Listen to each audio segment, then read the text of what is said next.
Salut, salut, salut. On a la grâce de pouvoir à nouveau nous retrouver en ce samedi 20 septembre 2025 et on bénit le Seigneur Jésus-Christ, l'éternel Dieu vivant et tout-puissant, celui par qui nous avons le mouvement, la respiration et l'être. Et c'est donc le souci de notre Seigneur que d'amener notre foi à la vie, parce que la foi est ce qui nous reste lorsque tout le monde nous abandonne. La foi est tout ce qui nous reste lorsque tout s'assombrit autour de nous. La foi est tout ce que nous avons dans un contexte de survie où les temps sont difficiles, la vie très chère et les hommes de plus en plus très incertains. La foi est ce que nous avons pour tenir ferme sur cette terre des vivants et continuer de plaire à Dieu notre Seigneur Jésus-Christ.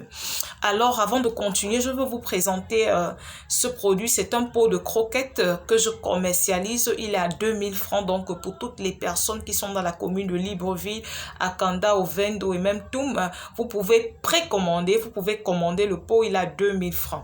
Alors, pourquoi est-ce que je présente ce produit aujourd'hui? C'est parce que, voyez-vous, vous pouvez réunir tous les 99% des ingrédients pour préparer les croquettes, mais si vous n'avez pas un seul qui est l'indispensable, vous ne pourrez pas obtenir les croquettes. Sans la farine, même si vous avez réuni tous les autres ingrédients, vous n'obtiendrez pas les croquettes.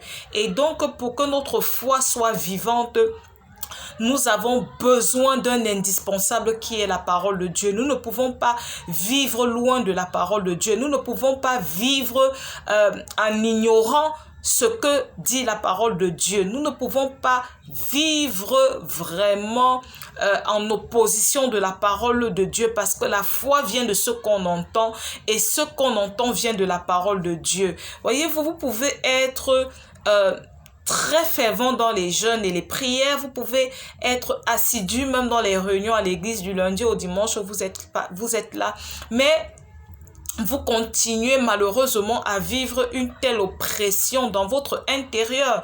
Vous-même, vous savez, on vous regarde visiblement, vous vous portez très bien, vous possédez tout ce que les gens recherchent tant bien que mal. On vous voit, vous avez l'air d'une personne accomplie, mais vous-même, vous savez qu'intérieurement, que c'est chaud pour vous, que vous n'allez pas bien, que voilà quoi. Vous êtes oppressé dans votre âme, dans votre corps et dans votre esprit. Vous vivez une oppression, mais alors une oppression qui vous fatigue et qui vous épuise. Et c'est le souci du Seigneur aujourd'hui de vous donner la clé.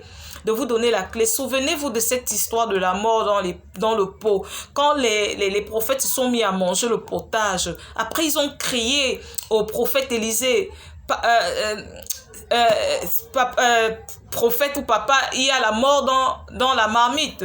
Élisée, qu'est-ce qu'il a fait? Il a pris l'indispensable qui est la farine, il a jeté dans le pot et la mort a disparu. Donc le Seigneur nous exhorte aujourd'hui à prendre la parole et à l'appliquer dans notre vie. Appliquons ce que dit la parole, ce que nous connaissons de la parole. Cherchons à connaître ce que dit la parole. Ayons la parole, marchons avec la parole et appliquons-la dans notre vie. Et nous serons à l'abri de toute oppression et tout ce qui s'est rendu habitant de notre être. Les esprits qui se sont rendus maîtres de notre corps, âme et esprit vont libérer. Ils nous quittent dans le nom de Jésus alors que nous prenons la résolution de nous attacher à la parole de Dieu, d'appliquer, de mettre la parole de Dieu en pratique, de ne pas seulement borner à l'écouter, mais de la mettre en pratique dans notre vie. Comme Élisée a pris la farine, il a jeté dans le pot. Nous aussi, nous devons prendre la parole et la jeter dans notre vie, l'appliquer dans notre vie. Alors que cette exhortation vraiment nous apporte, nous aide à nous en sortir de toutes les oppressions et nous apporte vraiment le repos alors que nous prenons la résolution d'appliquer la parole dans notre vie. Que Dieu nous bénisse.